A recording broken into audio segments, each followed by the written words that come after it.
Joining us now to talk about this and much more, the governor of the Commonwealth of Virginia, Terry McAuliffe. Governor, good to see you. Thanks for joining us.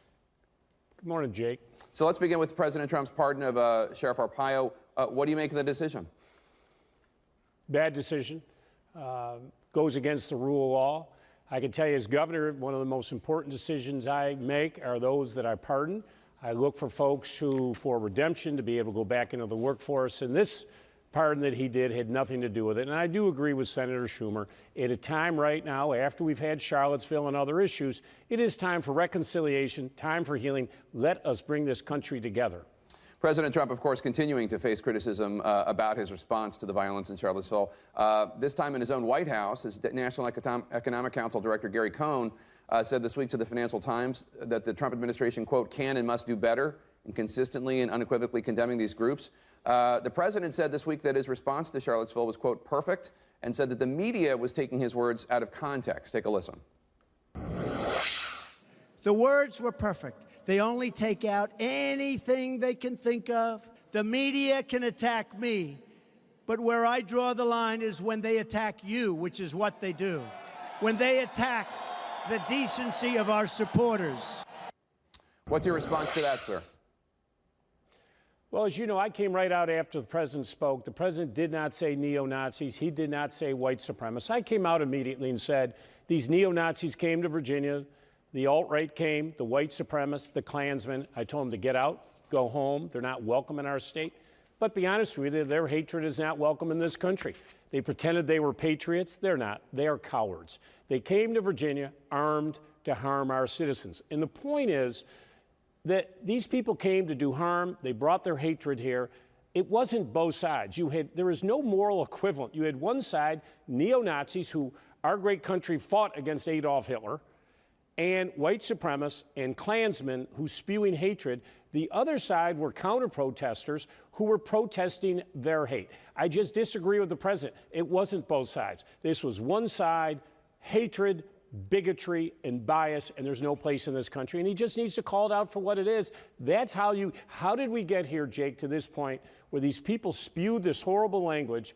And most importantly, this is the key, and it isn't about monuments. This is a broader issue about the hatred and bigotry in our country.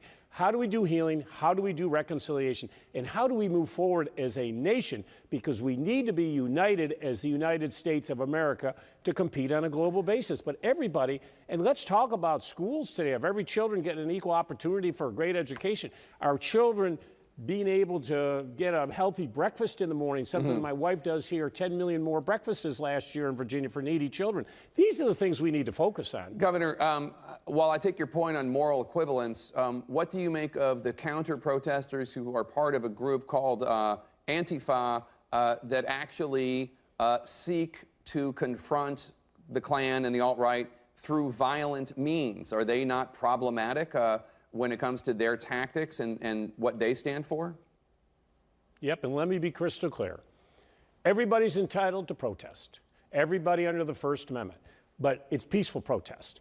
I was very angry, I've been very public about this, that the city of Charlottesville, who had control, they were in command control of this situation, they got a permit to move it out of downtown Charlottesville.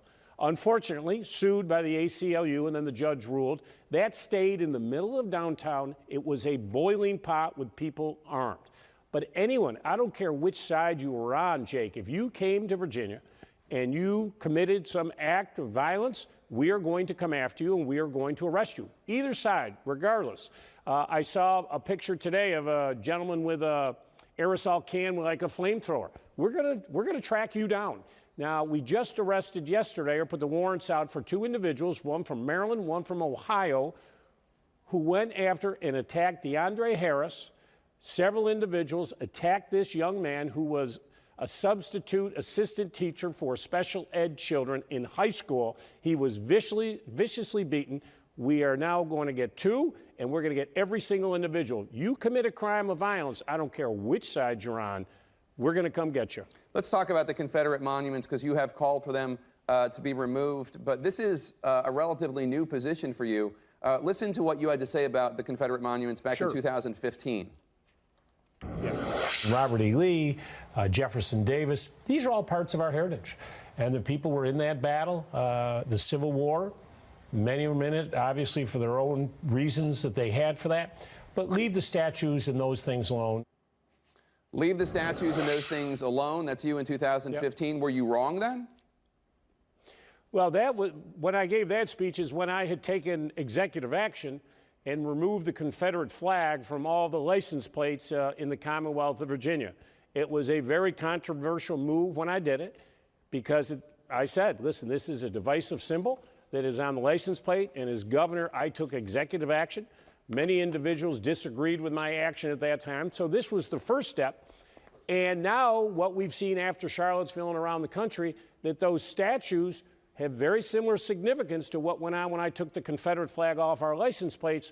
They are monuments should be unifiers. They are now symbols of hatred. And I have said, let's take them down. I do not have the authority as governor. The local jurisdictions do and the General Assembly. But let's go ahead and take them down and move forward. Earlier this year, you were asked if you wanted to be president. You said, quote, I don't know, I might. In the wake of Charlottesville, do you feel even more motivated to run against President Trump in 2020? Listen, I get asked this question a lot. I've been very vocal on the issues. I'm very proud here in Virginia. Unemployment went from all the way from 5.4 to 3.7, hundreds of thousands of new jobs, record amount of investment. We've made great progress. I get asked this all the time. I'll give you the same answer, Jake, I give every single person. I am the governor of the Commonwealth of Virginia. I have 5 months to go. I want to finish here strong. In 2018, I'm going to help elect. We have 38 governors up between now and November of 2018, and that's my focus. I don't know what's going to happen after that, but I love this job. I'm the taxpayer dime. They pay me to be governor, and that's what I focus on every single day. We'll see what happens down the road, but I have no intentions of running for president. My only intention is to end here strong. I want to get $20 billion of new economic activity. I'm at 16.5. I already have the all-time record. I want to take it to the next level. Today, I'm going out to a juvenile detention facility, one that I'm shutting down because these two facilities are outdated. I'm very proud that we are going to build new ones, smaller. I've reduced the juvenile population by 2/3 here in Virginia. I've restored more voting rights to returning citizens than any governor in the history of the United States of America. These are the things I focus on. Jobs, jobs, jobs, treating everybody with dignity and respect. And that's why I was so angry at Charlottesville, because these people came in, many of them from out of state. They came armed. They came to hurt our citizens, and they came to hurt our reputation. But you know what, Jake? Yeah. We came out of that stronger today. The Commonwealth of Virginia is stronger, and because of their actions, we are a stronger Commonwealth. And I'm telling the president the same thing.